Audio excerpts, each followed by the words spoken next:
Buenas tardes, mi nombre es Guillermo García y junto a mi compañero Jorge Yacta vamos a hacer el solucionario del laboratorio virtual de trabajo de fuerza de una variable de Work, Energy and Power. En la pregunta 8 nos habla sobre el problema 2. ¿Cuál de esas gráficas nos ayuda a calcular el trabajo de la fuerza durante todo el movimiento y que fundamentemos?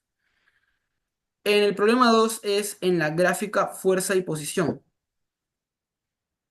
que sería esta. Esta nos permite calcular el trabajo realizado por fuerza de una variable durante todo el movimiento.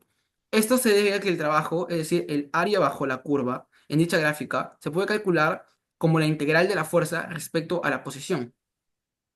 Por lo tanto, visualizar esta gráfica permite estimar el trabajo como el área encerrada entre la curva y el eje horizontal.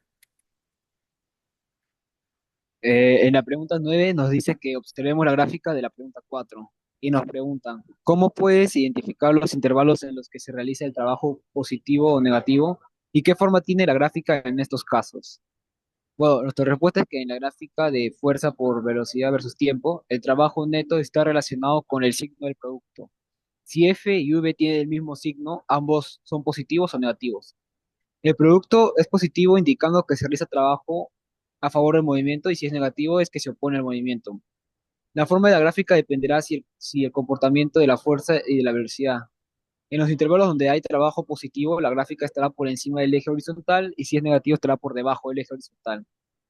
En la pregunta 10 nos dicen, durante la actividad se usaron los tres métodos distintos para calcular el trabajo. ¿Cuál consideras que es más confiable ante errores y por qué? Bueno, nosotros consideramos que el método basado en el teorema del trabajo de energía es generalmente el más confiable ante errores experimentales. Esto se debe a que solo depende de las velocidades inicial y final, en las cuales se pueden medir con buena precisión y no requieren del conocimiento exacto de la fuerza a lo largo del trayecto. Los otros métodos, como integrar la fuerza en función de la posición o usar la suma numérica, son más sensibles a errores en la medición de la fuerza o el desplazamiento.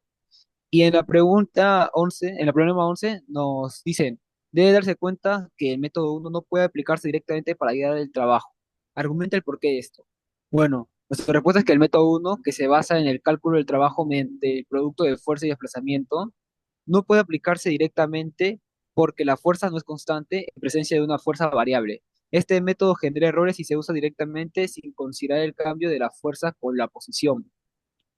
Para que sea válido esto, se debe de dividir la trayectoria en pequeños tramos donde la fuerza sea aproximadamente constante, o sea, una integración numérica o por partes pequeñas.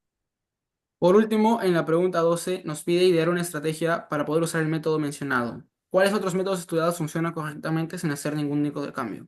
Bueno, para el método uno de definición de trabajo, una estrategia es con una fuerza variable dividir la trayectoria en múltiples tramos pequeños donde la fuerza puede asumirse como constante, método de suma de rectángulos o integración numérica. Esto puede hacerse con herramientas computacionales para reducir errores. Por otro lado, el método que funciona correctamente sin hacer cambios es el método 3, que es el método de teorema del trabajo y la energía, ya que depende únicamente de las velocidades al inicio y al final del trayecto sin requerir conocer cómo varía la fuerza en el tiempo o espacio. Muchas gracias.